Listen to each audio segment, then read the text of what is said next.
Assalamualaikum warahmatullahi wabarakatuh, mahasiswa, mahasiswi dimanapun Anda berada. Di dalam tutorial kali ini saya akan membahas bagaimana Anda menganalisis jurnal dengan mudah. Di sini program kita menggunakan salah satu program yaitu AI ya, yaitu chat PDF ya. Itu adalah salah satu alat yang biasa saya gunakan untuk menganalisis jurnal, terutama adalah jurnal internasional yang dimana jurnal tersebut berbahasa Inggris. Oke, saya share screen untuk ini supaya kita lebih mudah dalam hal menganalisis. Misalnya seperti ini. Nah, ini adalah chat PDF yang biasa saya gunakan ketika Anda, tapi kalau chat PDF ini tidak berbayar, itu hanya bisa menganalisis dua jurnal, ya. Jadi kalau Anda berbayar, itu akan lebih enak. Anda bisa beli di Shopee atau yang lain gitu loh. Ini Anda klik drop. Saya akan mencari salah satu jurnal internasional Elsevier yang biasa mungkin dipakai dalam hal penulisan jurnal ilmiah bereputasi. Nah, ini ya, bentar. Nah, misalnya saya mengambil salah satu jurnal ini.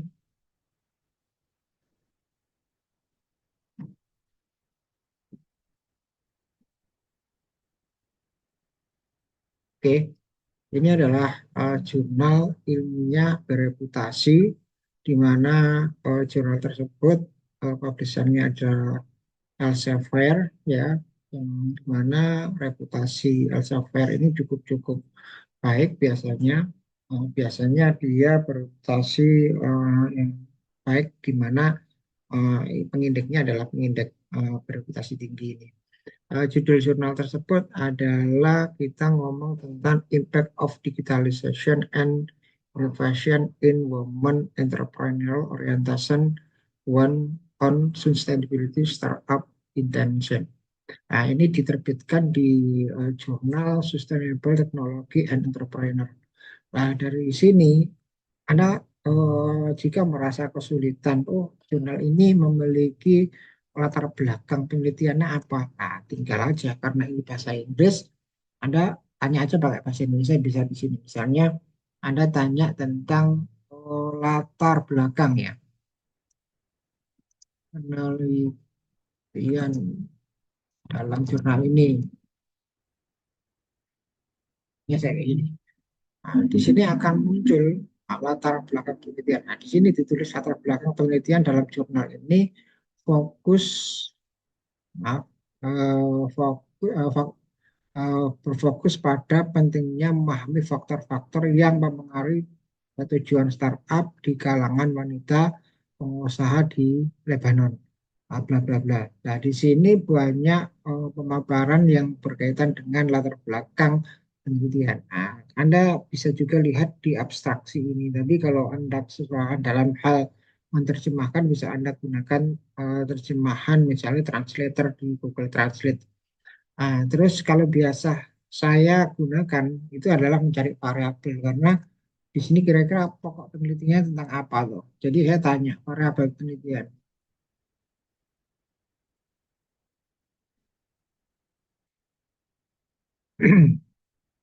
Setelah variabel penelitian, ini variabel penelitiannya adalah orientasi kewirausahaan ya atau entrepreneurial startup intention. Nah, terus ada lagi variabel berikutnya adalah kemampuan dimensi, terus ada lagi digitalisasi. Ini adalah variabelnya. Nah, apakah benar variabelnya ini dicek? Di sini bisa biasanya kalau eh, jenisnya itu kuantitatif ada bagan di sini. Kalau tidak ada, ini ada hipotesis H1 biasanya kalau ada hipotesis ini adalah ciri dari penelitian yang sifatnya adalah kuantitatif. Nah, dari judul ini. Tapi di sini tidak ada apa gambar. gambar desain penelitian. Ya, biasanya yang mempermudah kita adalah kita melihat desain penelitian di sini. Nah, ini ya. Setelah kita tahu bahwa variabel penelitiannya seperti ini, ya kan, kita juga bisa tanya tentang misalnya metode penelitian.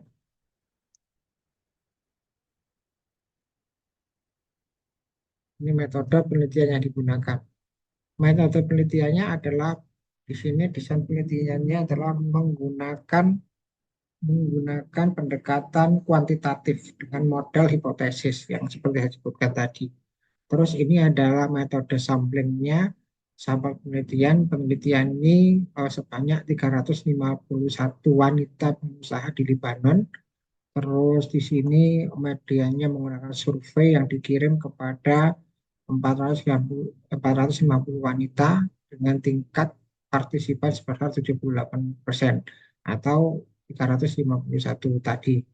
Terus pengumpulan data, pengumpulan melalui kuesioner dirancang untuk mengukur variabel-variabel yang diteliti, variabelnya yang di atas tadi. Terus analisis datanya itu menggunakan structural equation modeling atau SEM. Di sini biasanya dari SEM ini menggunakan alatnya apa? Nah, ini biasanya kalau Panu bisa Anda lihat di apa namanya abstraksi juga sih. Nah, di abstrak biasanya akan muncul alat yang digunakan apa? Alat analisis. Kalau tidak ada di sini, maka di metode. Metode. Nah, ini metodologi. Ya. Ya, metodologi. Nah, ini ya. Nah, dia menggunakan SPSS dan AMOS. Jadi alat yang digunakan di sini ini. SPSS dan AMOS. Nah, terus Anda tanya lagi. Misalnya, tadi sampel sudah ketahui, terus alat yang digunakan ketahui, terus hasil hasil penelitian. Hasil penelitian. Nah, ini Anda juga akan dapat ini hasil penelitiannya apa.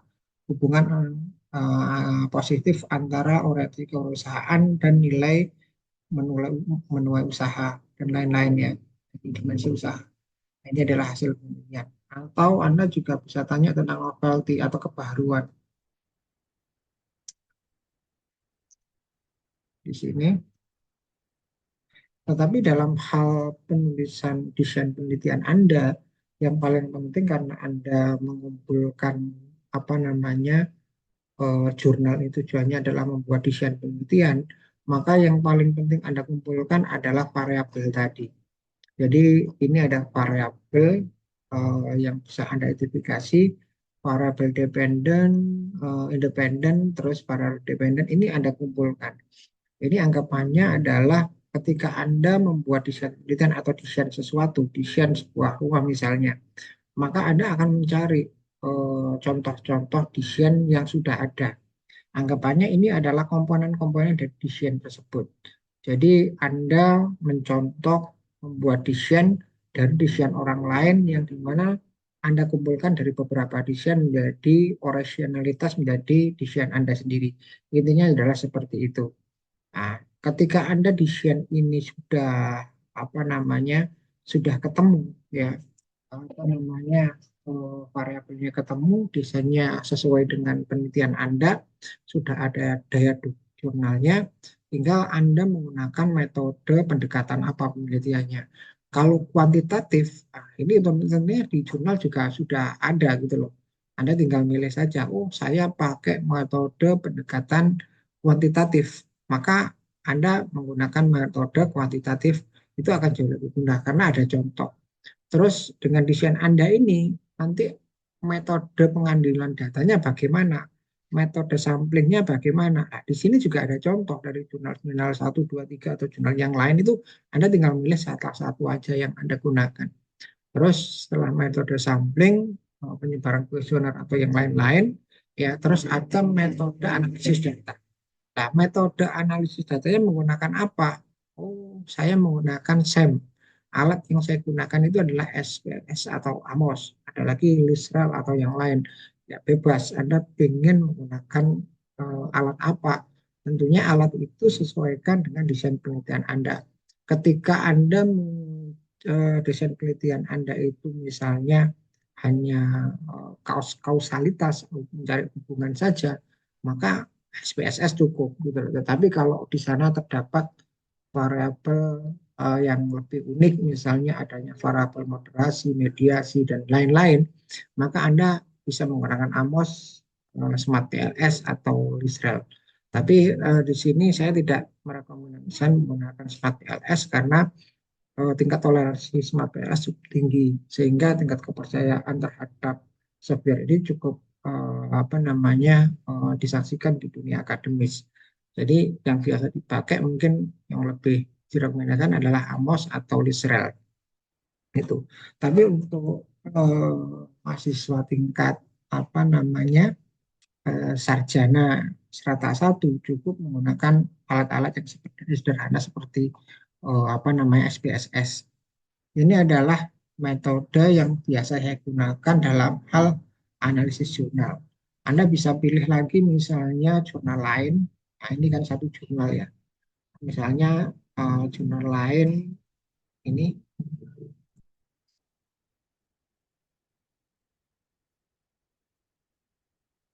oke, ini sudah keluar jurnalnya tentang entrepreneur ya, entrepreneurial orientation and international performance of born global firm, the mediating role of entrepreneurial kompetensi.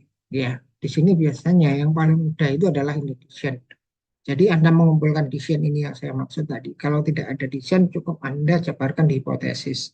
Jadi hipotesisnya apa, itu akan kelihatan gitu loh. Jadi variabel dependennya apa, variabel independennya apa, atau ketika menemukan variabel unik yang berupa variabel mediasi atau variabel moderasi. Jadi tugas Anda adalah mencari ini, ya, mencari desain-desain ini yang nanti desain ini Anda buat, Anda contoh menjadi desain Anda sendiri. Maksudnya seperti itu. Di analisis jurnalnya bagaimana ya? Seperti tadi, Anda tanya latar belakang penelitiannya bagaimana, dengan Anda mengetahui latar belakang penelitian tadi, Anda akan tahu desain penelitian itu arahnya kemana, sehingga nanti bisa Anda contoh menjadi referensi yang nanti disesuaikan dengan penelitian Anda. Jadi Anda bisa contoh, Anda bisa lihat di sini gimana cara untuk membuat pendahuluan. Di mana pendahuluan itu pada umumnya adalah membahas tentang gambaran umum penelitian ya. Gambaran umum penelitiannya ngomong tentang apa, terus itu ada fenomena. Fenomena apa yang menarik dari penelitian Anda ini, dari gambaran umum tersebut. Terus bisa Anda teruskan dengan menampilkan gap. Gapnya adalah gap penelitian. Dari jurnal-jurnal 1, 2, 3 atau jurnal seterusnya tadi, semakin banyak semakin baik, Anda akan menemukan gap di mana variabel hubungan antara variabel satu dengan variabel lain itu belum tentu di setiap jurnal dengan jurnal yang lain itu sama. Nah, maksud gapnya seperti ini. Ketika variabel satu menyatakan bahwa misalnya X1 berpengaruh terhadap Y. Sedangkan di jurnal yang lain menyatakan variabel X1 ya dengan variabel yang sama ya itu tidak berpengaruh terhadap Y. Nah, itu adalah yang kita sebut dengan apa namanya uh, gap ya, gap penelitian atau kita sebut sebagai riset gap. Nah, ini yang Anda bisa tampilkan di pendahuluan. Jadi pendahuluan itu isinya adalah gambaran umum, fenomena, terus ada riset gap. Itu yang biasanya ada di jurnal. Baru berikutnya ketika sudah menemu seperti itu ya, itu kalau di penelitian dalam bentuk jurnal ilmiah itu tidak perlu ada rumusan masalah atau tapi kalau di skripsi atau karya ilmiah yang lain mungkin Anda dituntut untuk membuat rumusan masalah, batasan penelitian, manfaat penelitian dan lain-lain. Baru di bab 2 sini adalah penelitian terdahulu yang dimana Anda membuat tabel atau mungkin Anda menjabarkan penelitian-penelitian yang Anda jadi rujukan itu jurnal-jurnal yang tadi. Nah, baru berikutnya ada landasan teoritik, di mana landasan teori itu Anda menjabarkan teori-teori yang Anda peroleh dari variabel-variabel yang sudah atau yang Anda mau teliti tersebut. bisa dari buku atau jurnal rujukan. Kalau jurnal rujukan berarti nanti sifat dari rujukan itu adalah yang rujukan yang tidak langsung, ya. Jadi kutipan tidak langsung atau kutipan tidak langsung. Sedangkan kalau buku itu biasanya kutipannya kebanyakan adalah kutipan langsung, walaupun ada beberapa buku yang mereferensikan atau mendapat referensi dari buku-buku utama, begitu. Itu ya. Terus bab 3 intinya adalah metode, metode yang saya sebutkan tadi, metode penelitian Anda apa, misalnya kualitatif atau kuantitatif. Ketika ada kuantitatif, ada metode pengambilan datanya menggunakan apa, misalnya kuesioner, wawancara, atau yang lain ya. Terus metode ada metode pengolahan data. Lah pengolahan data saya balik lagi. Anda menggunakan metode apa, pendekatan apa, misalnya pendekatan menggunakan SEM. Nah, terus alatnya menggunakan AMOS misalnya. Oke, okay, monggo silakan Anda dalami. Nah, oke, okay, mungkin bedah jurnalnya saya akhiri, adik-adik sekalian. Ketika mungkin adik-adik ada pertanyaan bisa tulis di kolom kolom bawah ya. Jadi di kolom bawah Anda bisa diskusi dengan saya.